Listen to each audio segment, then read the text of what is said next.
Buenos días, mis hermanos. Mi nombre es Héctor Mogollón. Mi esposa y yo acabamos de llegar desde Dallas, Texas. Somos los nuevos líderes del Silicon Valley Region y estamos muy animados de estar aquí con ustedes. Nosotros tenemos un corazón y un sueño de ser líderes de ministerios latinos. Amén. Mi familia es de Guatemala. Pero a los 2 meses mis padres vinieron de Guatemala y se fueron para Los Ángeles. Entonces yo crecí casi toda mi vida en Los Ángeles. A los 20 años, en 2011, me hice discípulo de Cristo. Amén. Y de ahí, con un año de discípulo, fui para Sao Paulo, Brasil, y fui un misionario allá. Aprendí portugués, entonces soy trilingüe. Y de ahí regresé a Los Ángeles, viví en Los Ángeles un año más y de ahí me fui como misionario a Dallas, Texas, con Tyler Sears. Yo sé que algunos aquí los conocen. Y de ahí conocí mi esposa, Taylor Mogollón. Tenemos 5 años casados y acabamos de tener nuestro primer hijo, Israel Sage Mogollón. Ellos están aquí. La mujer ahí con el bebé, esa es mi esposa. Y mi esposa no es latina de nacimiento. Es latina en corazón, amén. Pero si hablas con ella, vas a pensar que ella sabe más español que yo. Amén. Sí, tiene un acento muy bien. Yo tengo un acento chicano, pero ella tiene acento chileno. Ella vivió en Chile por un poco, entonces ella es de Chicago, pero ella habla el español muy bien. Y entonces nosotros estamos bien alegres de estar aquí en la iglesia en San Francisco. Los discípulos aquí han sido muy amables. Estamos viviendo con unos discípulos porque todavía estamos buscando un apartamento. Amén. Pero la verdad que estamos animados, estamos muy alegres y esta es mi primera vez predicando en español en 10 años. Amén. Pero voy a predicar la palabra. Y esto es un poco sobre mí. Estoy quiero conocer a todos ustedes.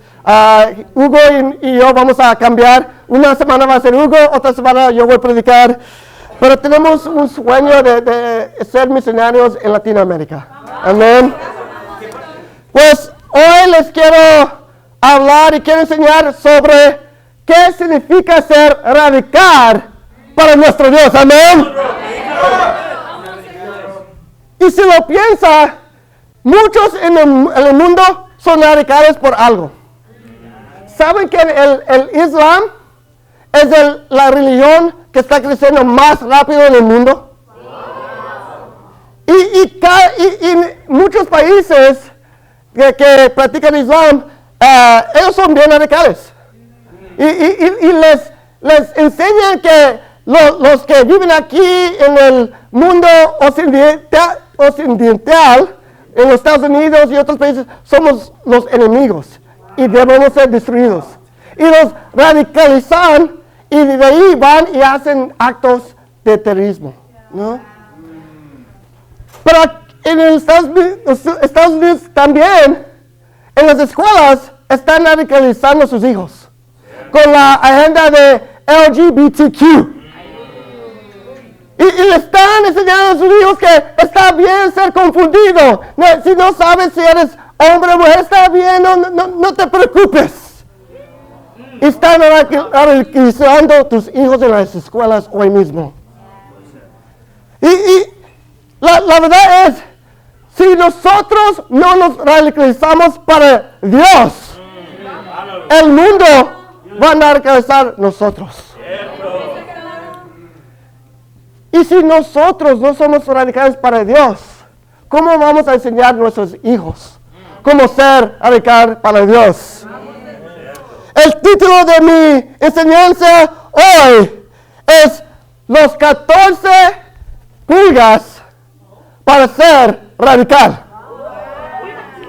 ¿Por qué 14 pulgas? Pues son 14 pulgadas.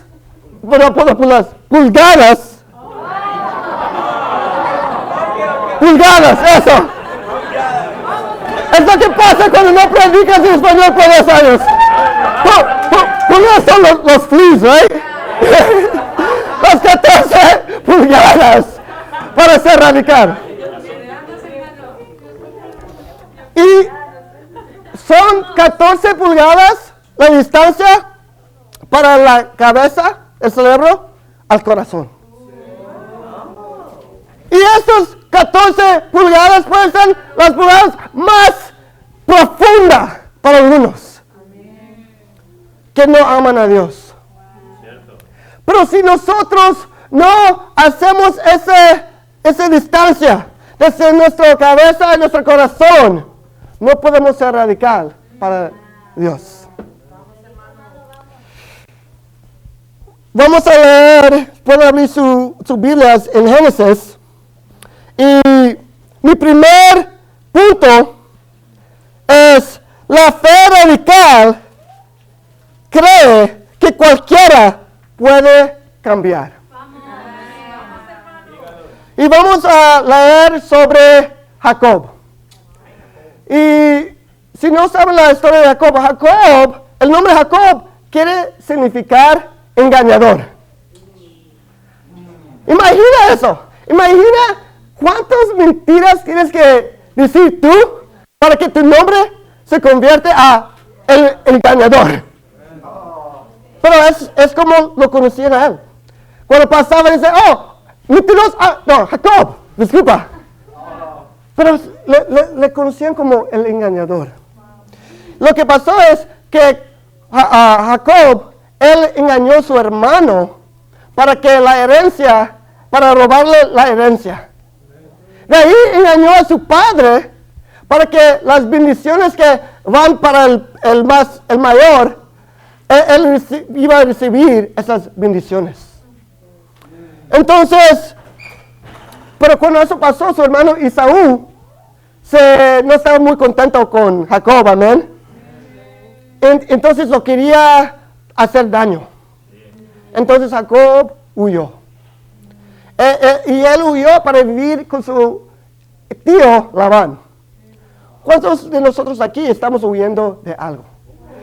Tal vez Dios te está llamando a algo, pero tú quieres huir.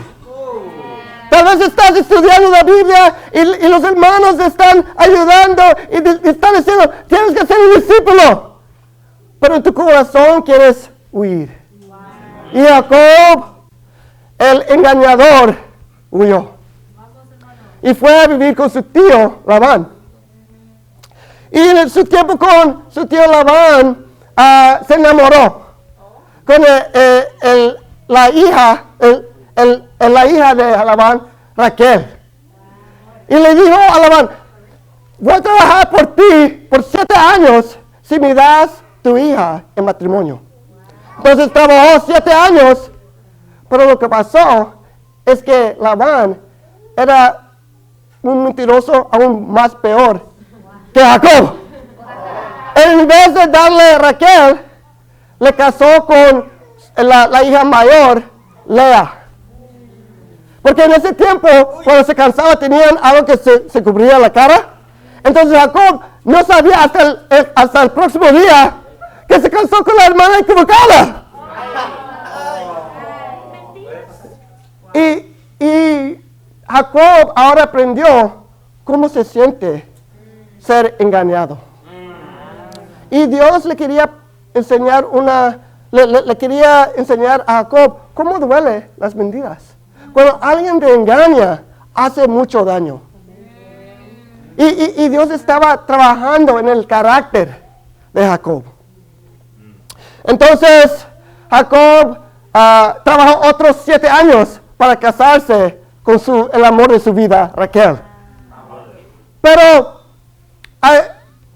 en tiempo, Jacob ya no quería vivir con alguien que le iba a engañar más y más. Entonces él dejó de vivir con su tío Labán y quería regresar a su país. Pero la problema era que la última vez que vio su hermano le quería hacer daño. Entonces, ahí estaba regresando Jacob a reunirse con su hermano y él oyó que su hermano traía 400 hombres con él. Ahora, alguien no trae 400 hombres si quiere como perdonar, amén. Entonces Jacob tuvo miedo. Se asustó.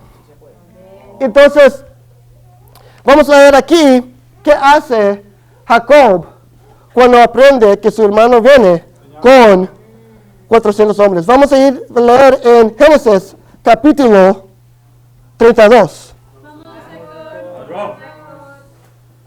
Y déjame rapidito cambiar mi traducción aquí para español. Vamos a ver el versículo 22. Génesis 32, versículo 22. Dime un amén cuando lleguen ahí. Amén. Dice la palabra. Aquella misma noche Jacob se levantó, tomó a sus 2 esposas, a sus 2 esclavas y a sus 11 hijos, y cruzó el vado del río Jacob. Una vez lo habían cruzado, hizo pasar también todas sus posesiones. Quedándose solo, entonces un hombre luchó con él hasta el amanecer. Cuando ese hombre se dio cuenta de que no podía vencer a Jacob, lo tocó en la coyuntura de la cadera. Y esta se le deslocó mientras luchaban. Entonces el hombre le dijo, suéltame, que ya está por amanecer. No te soltaré hasta que me bendigas, respondió Jacob. ¿Cómo te llamas?, le preguntó el hombre. Me llamo Jacob, respondió. Entonces el hombre le dijo, ya no te llamarás Jacob, sino Israel, porque has luchado con Dios y con los hombres y has vencido. ¿Y tú cómo te llamas?, le preguntó Jacob. ¿Por qué preguntas cómo me llamo?, le respondió el hombre. Y en ese mismo lugar lo bendijo. Jacob llamó a ese lugar Penuel, porque dijo, he visto a Dios cara a cara y todavía sigo con vida. Aquí vemos que en su momento más difícil, Jacob fue, y la Biblia dice que luchó con Dios. Él sabía lo que tenía que hacer, pero tenía miedo. A veces lo que es correcto nos va a asustar, amén. Pero Jacob fue y él luchó con este hombre. Y en medio de la lucha el hombre toca la cintura, va a ir por la cintura y causa que Jacob aún sufre más. Pero Jacob no dejó el hombre. Él iba a luchar toda la noche hasta que recibía la bendición. Y dice que el hombre le vio y dijo, ¿cómo te llamas? Me llamo mentiroso.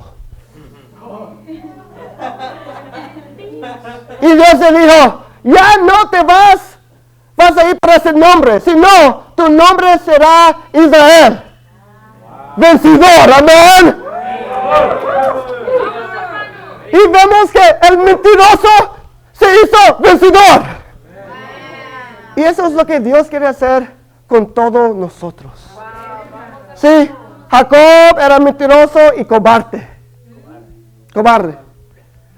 Pero Dios tenía otros planes para él. Pero ¿qué necesitaba pasar? Jacob necesitaba luchar toda la noche. No podía soltarse de su lucha, de su lamento con Dios. Y en el mismo, así mismo nosotros tenemos la fe que cualquier persona puede cambiar. Pero aquí vemos a alguien que cambió en una noche. Tomó una noche para Jacob que él se cambiara totalmente. Pero necesitamos una fe radical. Si no tenemos la fe que cualquier persona puede cambiar, no vamos a luchar para ellos. Si no tenemos fe que nosotros podemos cambiar, va a ser difícil luchar en esos momentos. Dice que cuando estaba solo, a veces necesitamos pasar por tiempos que nos sentimos solos, que nos sentimos solas. Porque son los momentos que Dios va a usar para que podamos cambiar y ser vencedores. Amén. Y eso era lo que Dios quería hacer con Jacob. Y en el mismo tiempo hay gente en tu vida que tú crees que no pueden cambiar. Tal vez son tus hijos. Tal vez son tus padres. Un hermano. Cualquier persona. Tienes la fe que ellos pueden cambiar. Que Dios quiere usarte a ti para que tú luches por ellos. Tal vez es en tu vida algo que tú piensas, nunca voy a poder cambiar esto. A veces tenemos fe que otros pueden cambiar, pero que nosotros no podemos cambiar. Pero no es la verdad.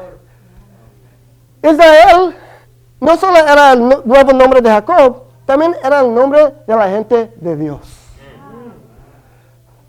Entonces, quiere significar que Dios quiere que nosotros también vencemos cualquier cosa, cualquier pecado en nuestra vida. Y eso es el plan, ese es el deseo de Dios hoy mismo para cada de nosotros. Amén.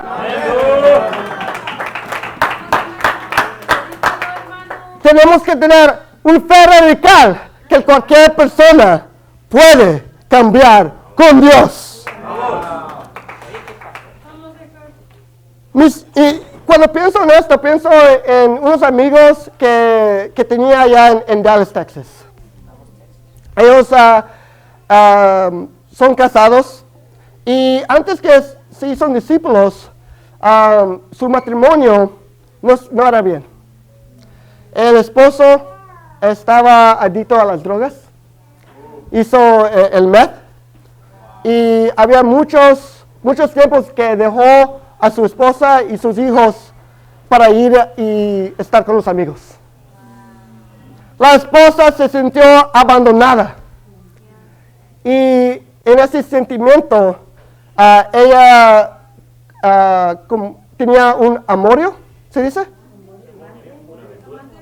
Amante, tenía un amante. Ajá. Y los hijos siempre tienen 3 hijos y siempre estaban peleando. Y los hijos viendo que sus padres siempre estaban peleando y que se querían divorciar. Por ese tiempo, la hermana de mi amiga se hizo discípula. Y ella los invitó a la iglesia. Y ellos pensando, ¿qué más tenemos que perder, no? Ellos fueron a la iglesia, fueron inspirados, estudiaron la Biblia.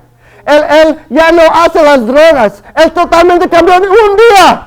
Ya cambió y ya no quería hacer las drogas. Un adicto desde la juventud. Ella confesó su pecado y el esposo le perdonó.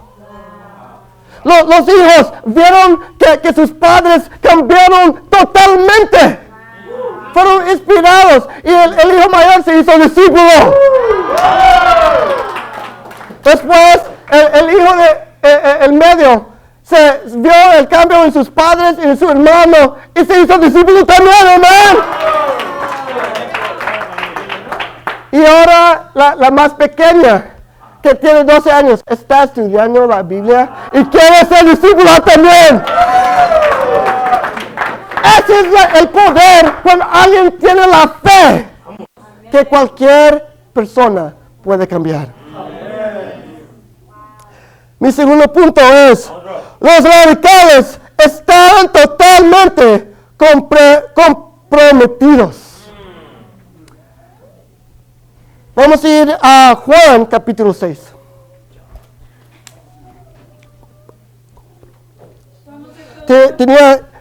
Por una razón, esa palabra comprometido es difícil para mí. No es porque no me gusta la comprometerse, pero no sé. Pero vamos a leer aquí. Vamos a leer aquí en Juan capítulo 6. Y aquí en Juan, Jesús acaba de dar comida a los 5,000. Y ahora tiene muchos que lo están siguiendo, pero muchos lo están siguiendo porque quieren más comida. Amén. En Juan capítulo 6, vamos a leer, porque ellos querían las bendiciones, pero no querían no querían ser comprometidos. Pero vamos a ver qué dice Jesús en Juan capítulo 6, versículo 55. Digan amén cuando llegan. Amén. Aquí dice, porque mi carne es verdadera comida y mi sangre es verdadera bebida. El que come mi carne y bebe mi sangre, permanece en mí y yo en él. Así como me envió el Padre viviente y yo vivo por el Padre, también el que come de mí vivirá por mí. Vamos a leer en versículo 60. Al escucharlo, muchos de sus discípulos exclamaron, esta enseñanza es muy difícil. ¿Quién puede aceptarla? Jesús, muy consciente de que sus discípulos murmuraban por lo que había dicho, les reprochó. ¿Esto os es causa de tropieza? Y si veráis al Hijo del Hombre subir donde estaba antes, el Espíritu da vida, la carne no vale para nada. Las palabras que os he hablado son espíritu y son vida. Sin embargo, hay algunos de vosotros que no creen. Es que Jesús conocía desde el principio quiénes eran los que no creían y quién era el que iba a traicionarlo. Así que añadió, por esto os dije que nadie puede venir a mí a menos que se lo haya conocido el Padre. Desde entonces muchos de sus discípulos lo volvieron la espalda y ya no andaban con él. Así que Jesús preguntó a los 12, ¿también vosotros queréis marcharos? Señor, contestó Simón Pedro, ¿a quién iremos? Tú tienes palabras de vida eterna y nosotros hemos creído y sabemos que tú eres el Santo de Dios. Aquí vemos que Jesús, hablando con la multitud, dice, porque sabían que querían comida, dice, yo soy esa comida. Yo soy, mi sangre es la bebida. Y muchos no entendían. Pues al mismo tiempo, en esta era, tenían una ley los judíos, que si alguien toma la sangre de un animal o hombre, que su familia ya no pueden asociar con ellos. Entonces, ¿qué estabas diciendo Jesús? tienes que ponerme a mí en tu vida primero, antes de tu familia.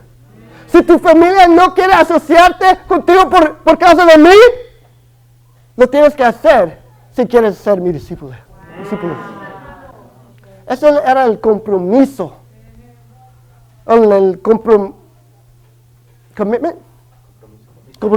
que Jesús quería de sus discípulos. Y ellos, ¿qué decían muchos? Esta enseñanza es muy difícil. Y dice que muchos le dieron la espalda a Jesús. En el ministerio de Jesús había muchos followers. ¿Por qué? Porque no querían ser comprometidos. Pero para Jesús era la única manera. Y dice a los 12, ¿ustedes también se quieren ir? Pero para ellos dice, ¿dónde podemos ir? Sabemos que tú eres el Santo de Dios. No queremos dejarte, no queremos dejar de la espalda. Queremos ser totalmente comprometidos. Y ese es el compromiso que Jesús quiere, es radical. Que Él debe que ser el primero en nuestra vida. Saben que los hispanos saben ser radicales. Piensa en esto. ¿Qué radical es para cruzar la frontera? Hay muchos que cruzan la frontera y puedes morir. Aún unos traen sus hijos a cruzar la frontera. Eso es radical. Y llegan aquí y no saben el idioma, pero todavía buscan trabajo, encuentran trabajo y trabajan más duro que los que nacieron aquí. Eso es radical. Para mí, yo no entiendo cuando alguien que nació aquí dice que no puede encontrar trabajo. Yo como... Los hispanos son radicales. ¿Y por qué lo hacen? Porque quieren una vida mejor. Quieren una vida mejor para sus hijos. Y por eso son radicales. Pero muchas veces son radicales para el dinero. Y no para Dios. Cuando Dios les va a dar el mejor futuro. Va a dar el mejor futuro para sus hijos. Pero para nosotros hoy en día, ¿somos más radical para el trabajo o para el reino de Dios?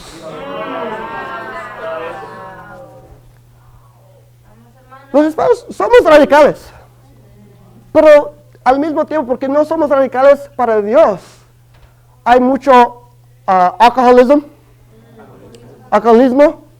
en la comunidad hispana.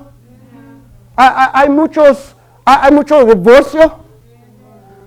Hay muchos hijos que no crecen con sus padres juntos, porque no son radicales para Dios. Son más radicales para el dinero.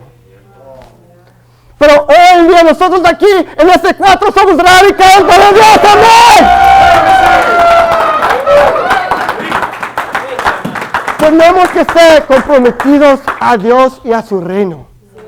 Si hay charla de la vida, tenemos que estar ahí. Porque no es solamente para nosotros, es para nuestros hijos. Mi último punto es los radicales, los que son radicales, nunca se comprometen. Eso, compromise. They don't. Yeah.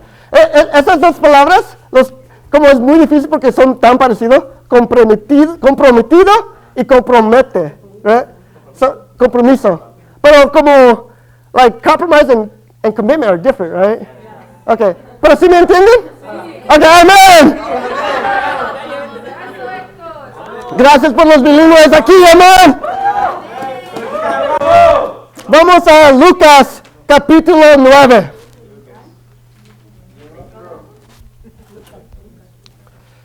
Lucas capítulo 9. Para nosotros aquí no podemos comprometer en nuestras convicciones que vienen de la Biblia. Amén.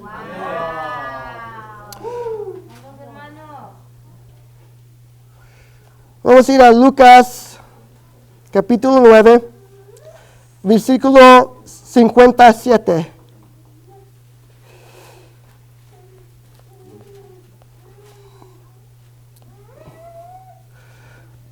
Dime un amén. ¿Cuáles llegan ahí? Dice la palabra. Iban por el camino cuando alguien le dijo a Jesús, decidiré a donde quiera que vayas. Dice Jesús, las horas tienen madrigueras y las aves tienen nidos. Le respondió Jesús, pero el Hijo del Hombre no tiene donde recostar la cabeza. A otro le dijo, sígame. Señor le contestó, primero déjame ir a enterrar a mi padre. Deja que los muertos entierren a sus propios muertos. Pero tú ve y proclama el reino de Dios. Le replicó Jesús. Otro afirmó, decidiré, Señor, pero primero déjame despedirme de mi familia. Jesús le respondió, nadie que mire atrás después de poner la mano en el arado es apto para el reino de Dios. Aquí vemos Jesús y Jesús no comprometió. Él tenía convicción, si me quieres seguir, tienes que ser comprometido. Y la primera persona viene a Jesús y dice, te seguiré a cualquier lugar. Jesús le dijo, yo ni tengo casa para donde dormirme.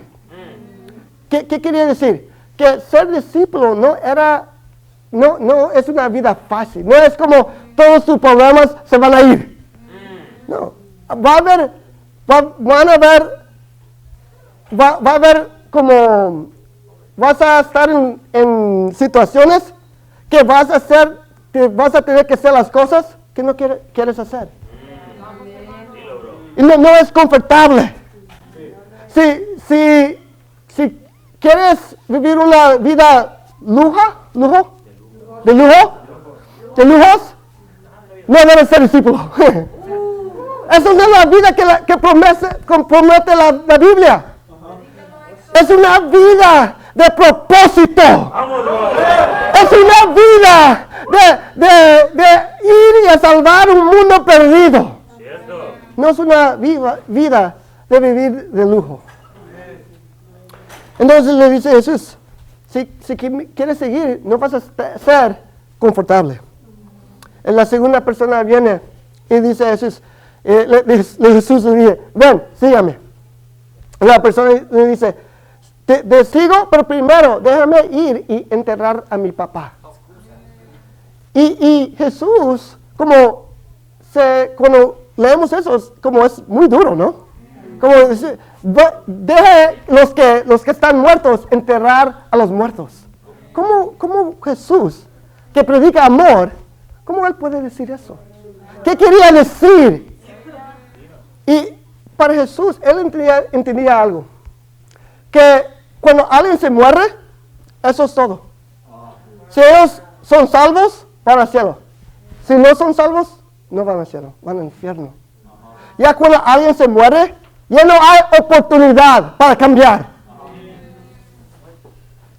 Y Jesús dijo, de los que son muertos espiritualmente, que enterren los que se murieron físicamente.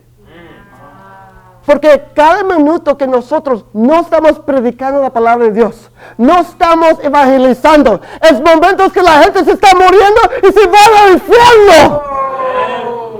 No tenemos tiempo para perder. El mundo va al infierno.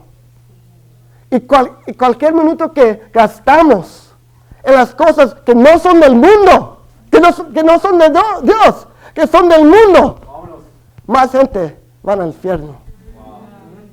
Entonces Jesús entendió el foto más grande. He understood the bigger picture. Right? Él entendió que no tenemos tiempo de gastar.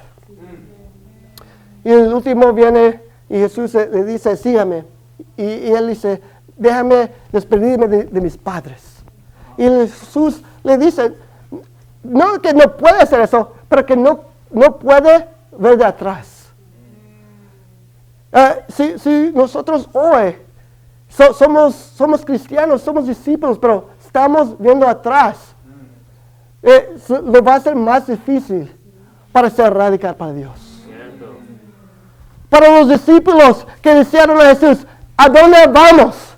Ellos ya dejaron todo. Ya no tenían nada más que les estaban distrayendo. Y para nosotros hoy en día tenemos que ser el mismo. Que cualquier cosa que todavía te está jalando al mundo, no podemos comprometer. Tenemos que quitar eso de nuestra vida ahorita. Puede ser un trabajo que no te deja ir a la iglesia o no te deja evangelizar. Puede ser amigos. Cualquier cosa que no te está dejando que tú seas radical por Dios. ¿Estás comprometiendo o lo vas a dejar atrás? ¿O vas a echar espalda a Jesús? ¿A cuál le vas a echar espalda? Yo sé que aquí en este día, nosotros aquí en este 4, no nos vamos a dar espalda a Jesús, amén. Yo recuerdo hace unos años, después que me casé, yo tenía un trabajo y era un trabajo que pagaba bien. Era aire acondicionado, como estaba trabajando en eso, y eso pagaba muy bien. Pero viajaba mucho por el trabajo.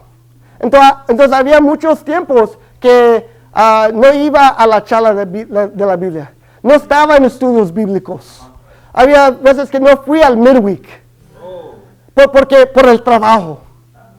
Y me recuerdo que un hermano en mi discipulador me sentó conmigo, habló conmigo y me dijo, si tú no estás yendo a la iglesia, si tú no estás en los estudios bíblicos, ¿te puedes llamar discípulo?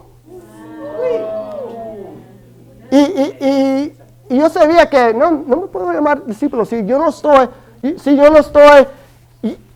voy a tratar de salvar al mundo perdido. Entonces, él me dio el desafío de dejar mi trabajo y buscar otro para que yo pueda ser totalmente comprometido a Dios. Y fue difícil, porque para nosotros, especialmente cuando te casas, tienes una familia, siempre piensas, pues, ¿cómo voy a cuidar de mi familia?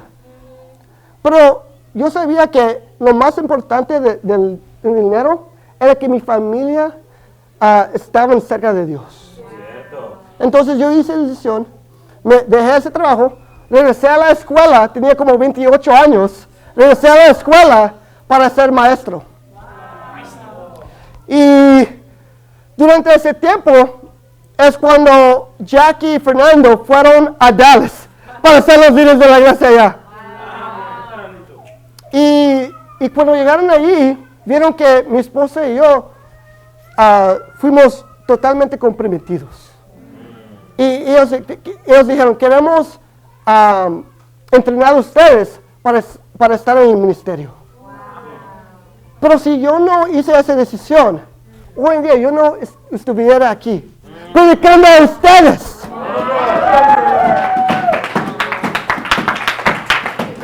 La verdad es que tenemos que confiar no en el dinero, no en el trabajo, pero en nuestro Dios.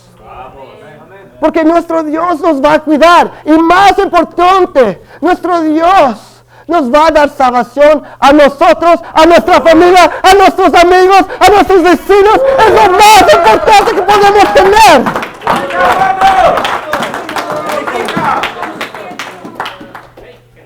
Pero para ustedes hoy, has comprometido en algo.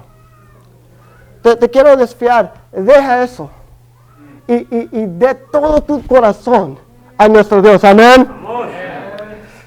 Hoy, hermanos, tenemos que ser radicales. Amén. Yo sé que este grupo puede ser el grupo más radical en la iglesia. Lo sé. No, porque los hispanos son radicales. Ellos saben cómo ser radicales. La pregunta es, ¿nos vamos a levantar ahorita? ¿Ustedes van a ser los que se levantan para hacer eso? ¿Para crecer este grupo? ¿Para que tenemos que tener otros 4 así?